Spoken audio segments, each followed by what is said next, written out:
sujet de bac 0, exercice 2.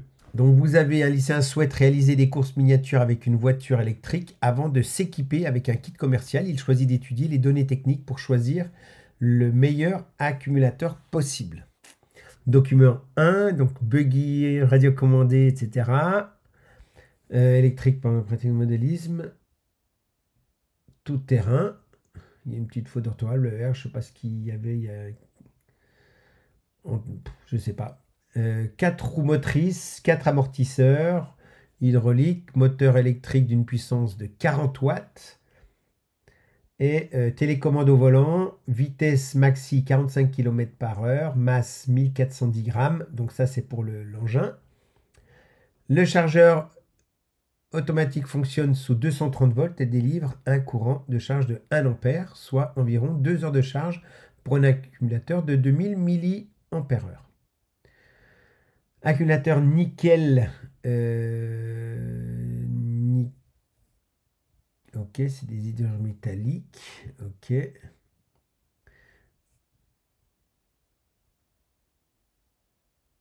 7,2 volts et 2200 mAh. Le kit comprend une télécommande à volant communiquant à une fréquence de 2,4 GHz. La télécommande fonctionne avec 4 piles AA. Donc l'accumulateur, donc c'est pour la voiture. Par contre, la télécommande avec 4 piles AA, non incluses dans le kit. Document 2, l'accumulateur est composé de une électrode constituée d'hydrure métallique notée MH, une électrode d'hydroxyde de nickel notée NiOOH. L'électrolyte dans lequel plongent ces deux électrodes est une solution concentrée d'hydroxyde de potassium KOH. Les demi-équations aux électrodes lors de la recharge, chose importante, lors de la recharge de l'accumulateur sont donc M, le S entre parenthèses veut dire solide, hein, donc l'hydrogène métallique, donc là c'est le métal, M plus H2O plus un électron, donc ça ce sont des demi-équations, nous donne MH plus HO- et NiOH deux fois plus HO- nous donne NiOOH plus H2O plus les électrons. Donc ça, ce sont les deux demi-équations qui ont lieu, donc de la gauche vers la droite, lors de la recharge. Je retiens bien ça. Ensuite, on me propose deux types de batteries. Donc les batteries donc nickel métal hydride. OK. Capacité de 1200 mAh, densité massique comprise entre 60 et 110 Wh par kg, nombre de cycles, charge-décharge 800 à 1000. D'accord, on me donne les avantages. Peu d'effet mémoire. L'effet mémoire est un phénomène qui affecte les performances et la durée de vie des accumulateurs lorsque ceux-ci sont rechargés avant d'être totalement déchargés. Ok. L'autodécharge, supérieure à 30% par mois, ne pas décharger complètement. Ok. Lithium-ion, même capacité, 2200 mAh, densité massique. Donc il a une meilleure densité massique de 150 à 190 Wh par kg, nombre de cycles 500 à 1000, c'est à peu près pareil, un petit peu moins sur la partie minimum. Aucun effet mémoire, ok. Autodécharge environ 10%, donc moins d'autodécharge. Mais bon, là, c'est pour une utilisation radiocommandée, donc on ne va pas laisser la voiture pendant un mois sans ensuite la recharger pour s'en servir. On la rechargera automatiquement, on va être prévoyant, pardon. Cette technologie lithium-ion nécessite un circuit de protection. Cette technologie lithium-ion nécessite un circuit de protection car elle peut être dangereuse. Risque d'explosion de l'accumulateur sans système de protection. Aïe, aïe, aïe, aïe. Là, lithium-ion, c'est quand même un gros problème puisque c'est une voiture radiocommandée. Je risque de faire des roulés-boulés avec. Ce qui risque peut-être de... Ça peut être dangereux, ça. C'est un critère qu'il ne faudra pas que j'oublie. La partie sécurité, c'est quand même important. Premièrement, le vendeur fournit un accumulateur pour l'alimentation de la voiture et recommande l'achat de piles pour la télécommande. Ouais, de piles. Quelle est la principale différence entre pile et accumulateur? Pourquoi le vendeur privilégie-t-il l'une ou l'autre technologie selon l'usage? Donc, la différence entre les piles et accumulateurs, c'est que la pile est non rechargeable.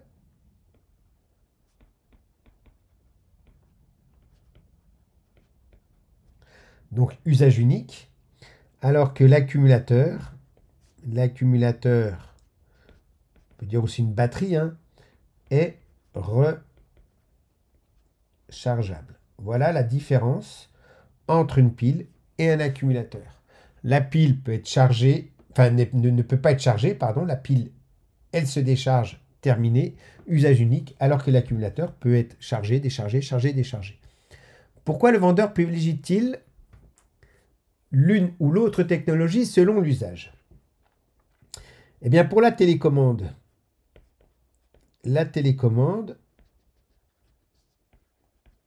elle consomme peu d'énergie.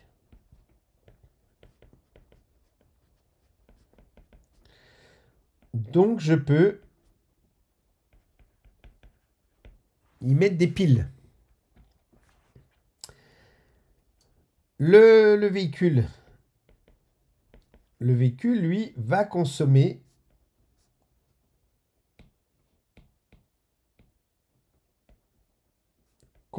beaucoup d'énergie.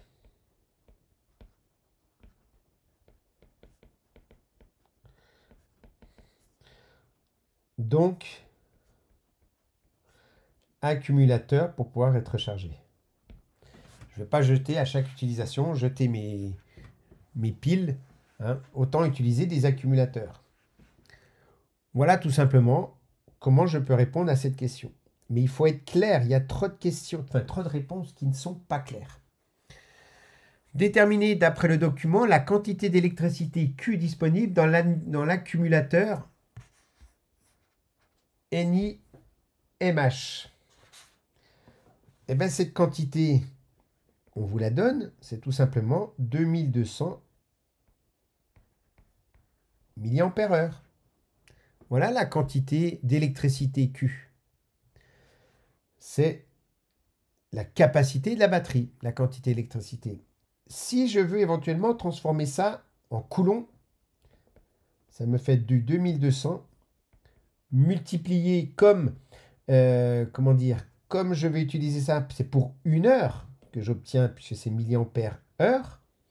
Donc, il faut que je passe en secondes pour avoir des coulombs, mais aussi les milliampères doivent être transformés en ampères. Donc 2200 milliampères, ça fait 2,2 ampères. Donc c'est pour ça que je vais mettre ici la virgule ici, puisque 2200 est égal à 2,2 ampères. 2200 milliampères est égal à 2,2 ampères. Donc je multiplie 2,2 fois 3600 et ça me donne 7920 coulombs. Je n'étais pas obligé de mettre cette réponse-là en coulombs, hein. Je pouvais rester tout simplement en milliampères heure. Attention, ce ne sont pas des milliampères par heure, hein. Ce sont des milliampères heure. Ça veut dire que si elle fonctionne pendant 1 heure, si elle fournit 2200 milliampères, elle ne pourra fonctionner qu'1 heure. Si elle fournit 2 fois moins de courant, elle pourra fonctionner 2 heures. Donc fois 1 heure, 2200, fois 2 heures, 2200. Si je fournis, enfin elle consomme, si elle fournit, 550 milliampères, elle pourra fonctionner pendant 4 heures, de façon à ce que on ait ici toujours les 2200 milliampères heure. Voilà. Donc là, c'est 1 heure, 2 heures et 4 heures. Troisième question. Calculer l'énergie disponible, E-ELEC. Alors, E-ELEC. Donc, soit je connais mon cours, et là, je dis que ELEC, c'est Q fois U, avec ici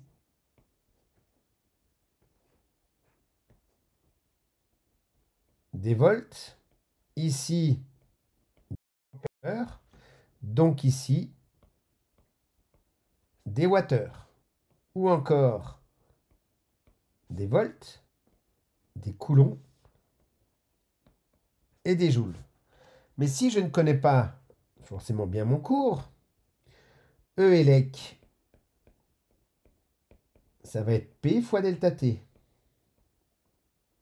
Delta T étant la durée d'utilisation. Mais P, c'est U fois I, fois delta T. Et là, cette partie-là, c'est tout simplement Q. Je vous rappelle que Q, c'est I fois delta T. Donc je retrouve l'expression E élec est égal à Q fois U. Voilà. Et pareil avec le même jeu d'unités, suivant ce que je vais utiliser comme unité, c'est-à-dire ici, si j'utilise des watts et des heures, ça me donnera des wattheures. Si maintenant j'utilise toujours des watts et des secondes, ça me donnera des joules. Voilà. Et ici, toujours des volts. Ici, toujours des ampères. Et ici, des secondes pour me donner des joules. Ou sinon, si c'est en heures, le temps en heures. Voilà, il n'y a que ça qui change. Donc ici, moi, j'ai choisi de faire les deux. C'est-à-dire, je vais faire Q fois U. Donc E élec est égal à... Je ne sais pas si on voit bien le bas. Si, il semblerait qu'on voit bien le bas. E élec est égal à Q fois U. Donc, c'est du 2,2 ampères heure fois la tension. Et la tension, elle est marquée sur le sujet 7,2 volts. Donc, ça, c'est U. Ce qui me donne du 15,84 ici avec 4 chiffres significatifs ou encore 4,8 wattheures. Si je l'exprime en joules, eh bien, je prends soit les 7920 coulombs multipliés par 7,2 et je tombe sur du 57 024 joules, ce qui me fait grossièrement 57 kilojoules. Si je fais U fois I, le problème c'est que je ne connais pas la valeur de I, donc ici je suis obligé de passer par Q et par U. Voici la réponse à la question Q3. Passons maintenant à la question 4.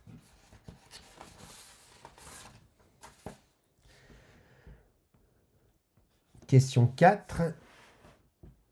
On me dit, donc ça c'est l'énergie électrique que je viens de trouver. Identifier la puissance électrique moyenne P élec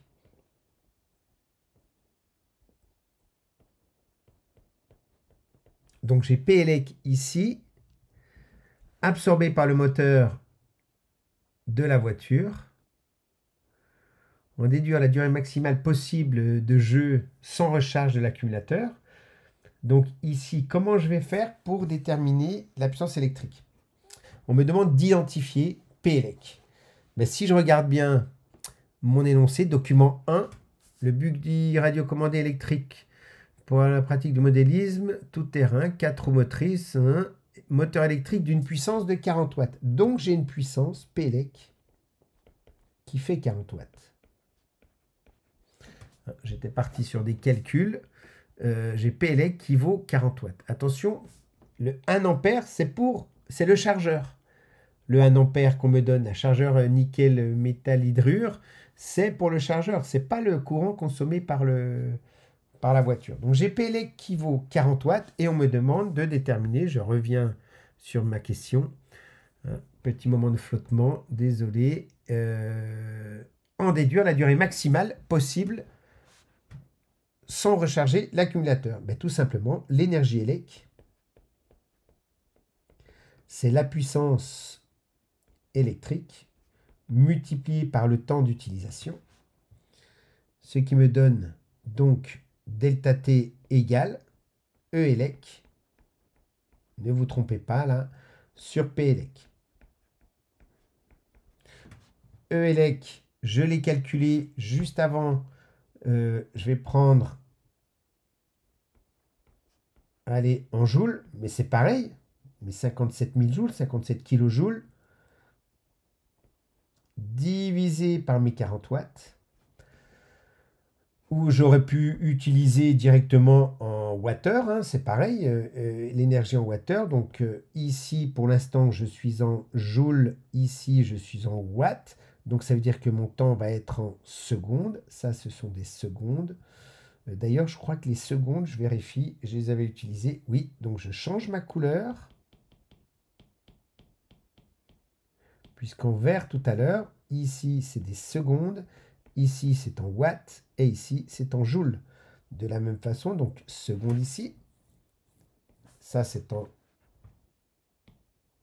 en joules et ça c'est en watts. Voilà. Et j'aurais pu travailler avec éventuellement mes watts en heures et en wattheure. Donc j'utilisais mes 15, je reprends ma correction, 15,84. Donc pour l'instant, je vais rester comme ça, ce qui me donne du 1425 secondes que je transforme en minutes. Donc je le divise par 60, hein, divisé par 60, pour me donner en minutes. Donc j'obtiens 23 minutes et 45 secondes. Voilà. Si maintenant vous aviez eu envie de travailler en wattheure, alors j'ai pas fait le calcul là, mais vous auriez fait ELEC 15,84. Ici, je suis en wattheure, donc lui sera en heure et lui sera en watts, divisé par mes 40. Comme je n'ai pas fait le calcul, je vais sortir ma calculatrice.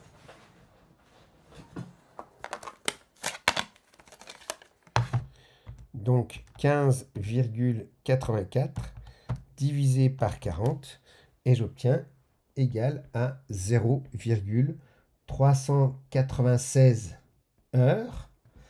D'accord. Ici, je le multiplie par 60. 0,396 multiplié par 60, ce qui me fait 23,76 minutes. Ce qui me fait 23 minutes. Et il me reste 0,76.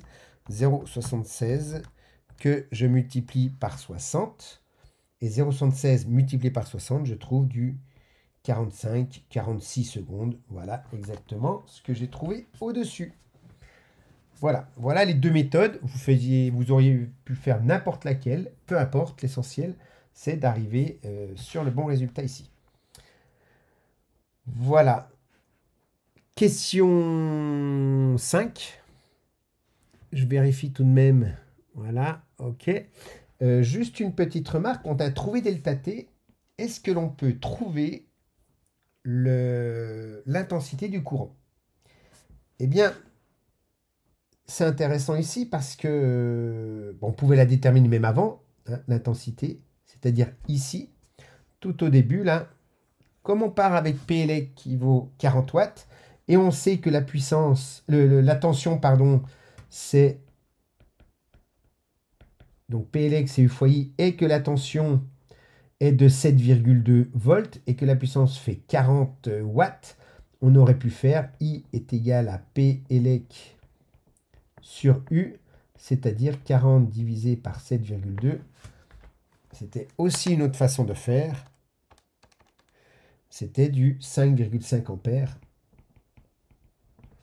Et à partir du 5,5 ampères, vous pouvez faire l'énergie est égale à U fois I fois...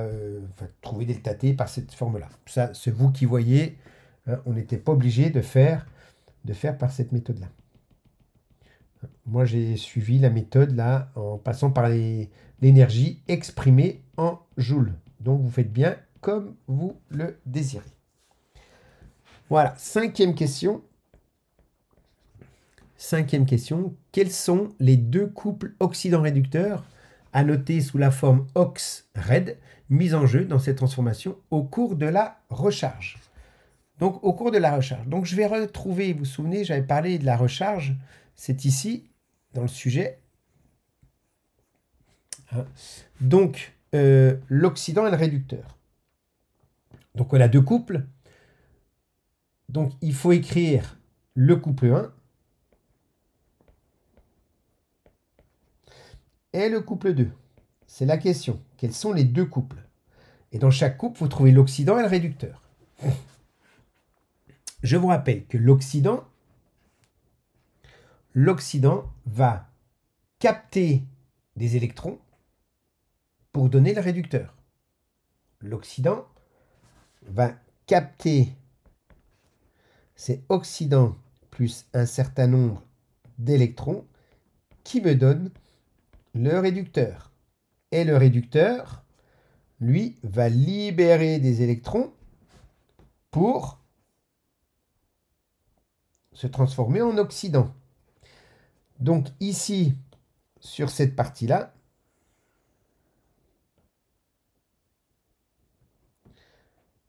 il va falloir trouver l'oxydant et le réducteur de chaque. Donc je vais peut-être enregistrer ça. Tac, tac, tac, tac, tac, tac.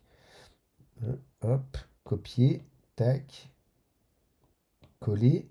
Et je remets le même ici, puisque je vais définir mon couple oxydant-réducteur. Attention, on ne vous demande pas ces équations-là, on vous demande le couple. Donc si je regarde la première équation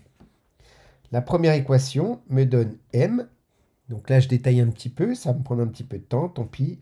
M plus H2O plus un électron qui me donne MH solide plus HO-. Je réduirai un petit peu la taille tout à l'heure. HO- que et H2O, le L veut dire liquide. Ok, donc là, je vois apparaître quoi? Je vois apparaître ici M et MH. J'ai donc ici mon premier couple qui est ici. Puisque le M va capter un électron, donc l'oxydant va capter un électron pour se transformer en réducteur. Donc mon couple, c'est donc le couple M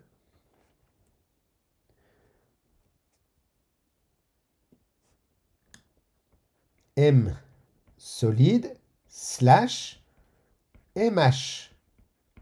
Voilà mon premier couple. Je vais réduire la partie supérieure là, parce que ça tient beaucoup de place. Voilà, ça empiète sur... Voilà mon premier couple. Je vais faire de même pour le deuxième. Donc je ne vais pas réécrire toute l'équation. Mais le deuxième couple, je rappelle que l'oxydant, c'est celui qui capte les électrons. Donc la deuxième équation, l'oxydant, il est donc à droite. Il n'est pas dans ce sens-là. Elle n'est pas écrite dans ce sens-là, comme dans le premier couple. Elle est écrite dans l'autre sens. Donc en fait, dans le couple, dans la deuxième équation, l'oxydant, eh bien, allez, je vais peut-être vous l'écrire malgré tout pour que vous compreniez mieux. Donc j'ai NiOH, j'espère que j'aurai assez de place, 2 fois, plus HO- me donne, alors j'écris pas que, parce que sinon j'ai pas assez de place, NiOH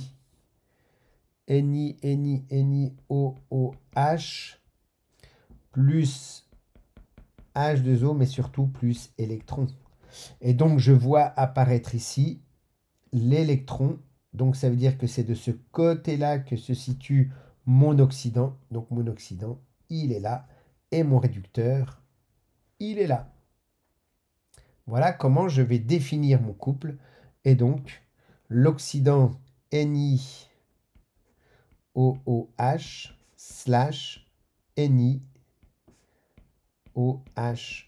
2 fois. Donc, il est important de bien voir déjà, de bien répondre à la question. Je vais relire la question. Quels sont les deux couples oxydant-réducteurs notés sous la forme oxydant-réducteur mis en jeu dans cette transformation au cours de la recharge? Donc, j'ai l'oxydant de l'un qui réagit avec le réducteur de l'autre. N'oubliez pas ça.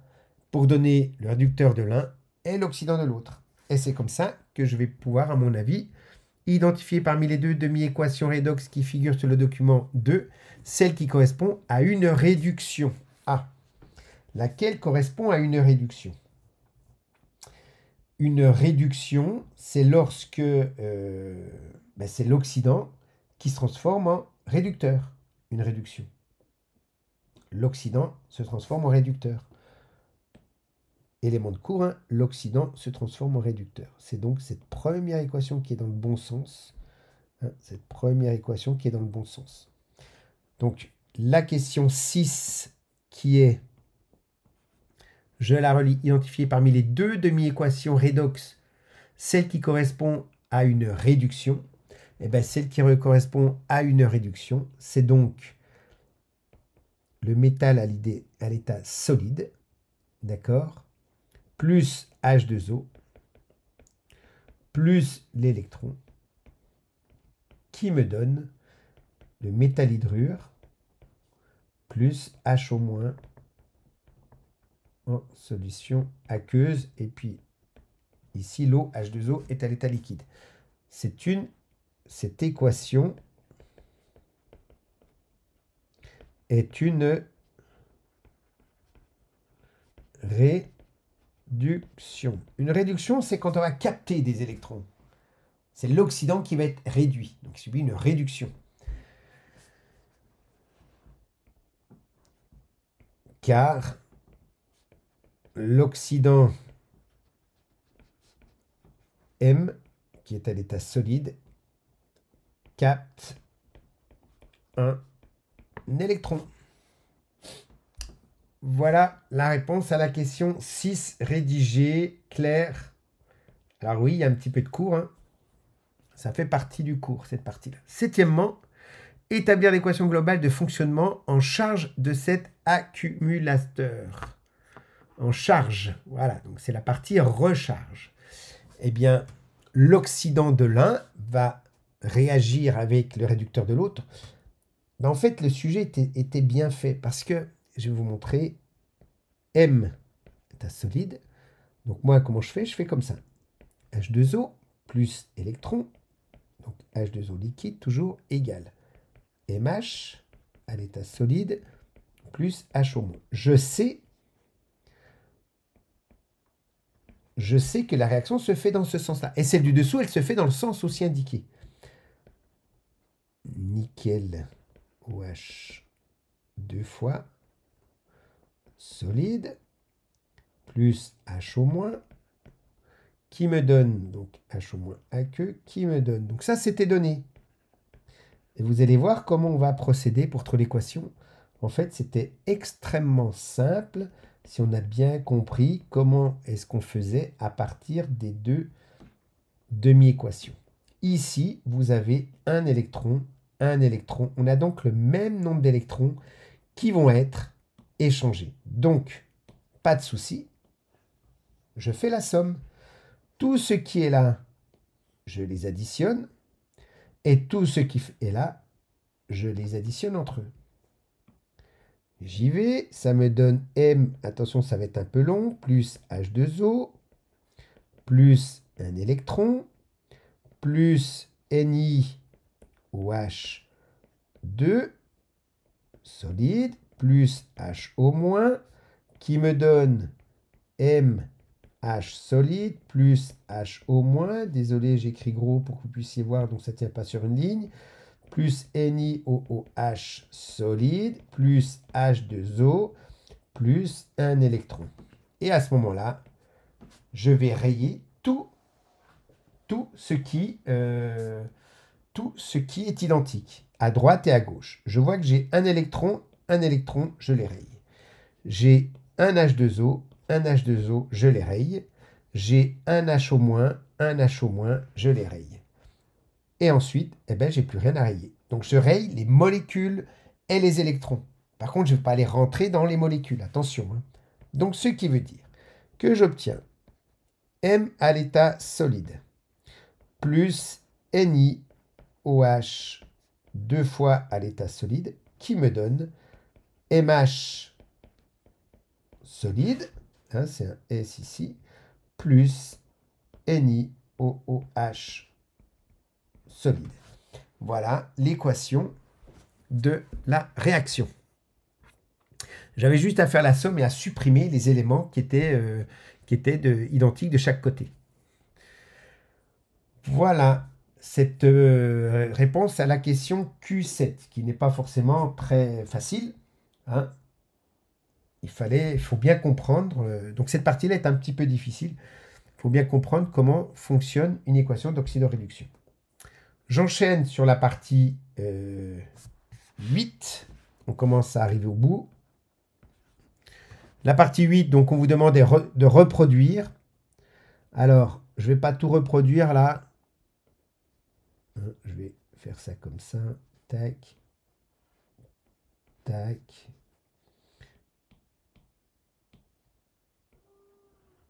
Voilà.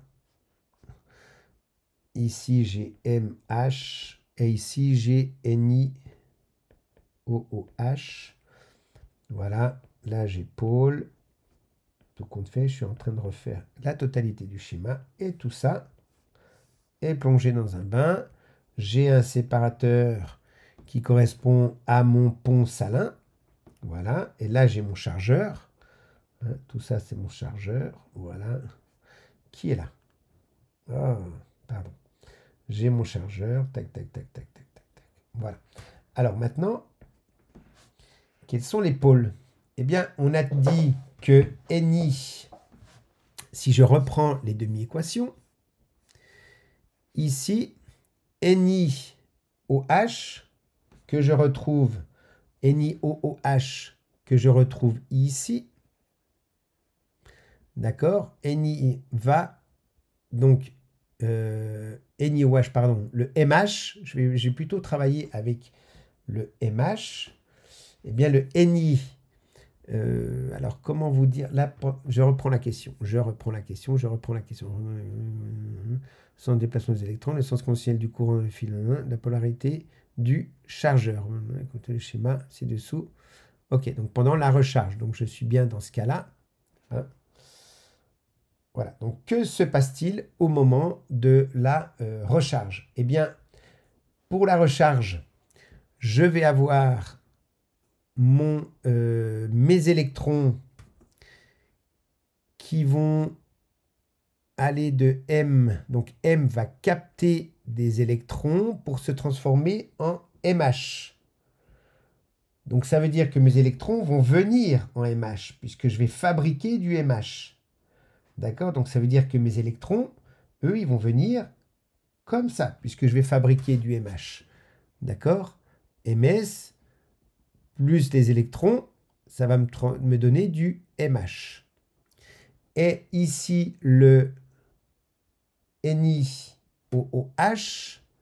lui, va libérer, il est là, d'accord, NiOH, plus les électrons ici.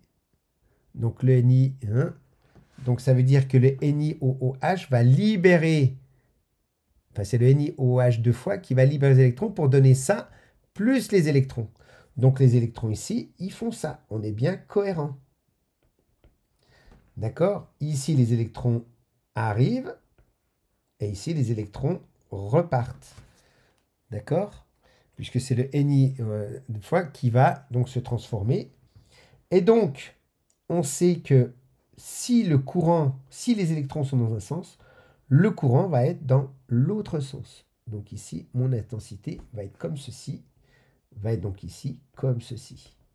Le courant sort toujours de la borne plus pour aller vers la borne moins. J'ai donc ici la borne plus et ici la borne moins. Donc ici, je rappelle, alors, borne plus, la borne moins, je l'ai mis de côté parce qu'on ne voit pas trop bien sur mon dessin, hein, la borne moins et la borne plus. Voilà ce qui était à noter. Donc, il fallait analyser les équations qui sont ici. Hein. Comprendre que lui, NiOH plus des électrons ici, ben, il va libérer les électrons. et que le MH, ici, le M va amener des électrons pour se transformer en MH. Donc ici, on a des électrons qui arrivent. Il fallait vraiment raisonner sous cette forme-là. Question Q9. Question Q9.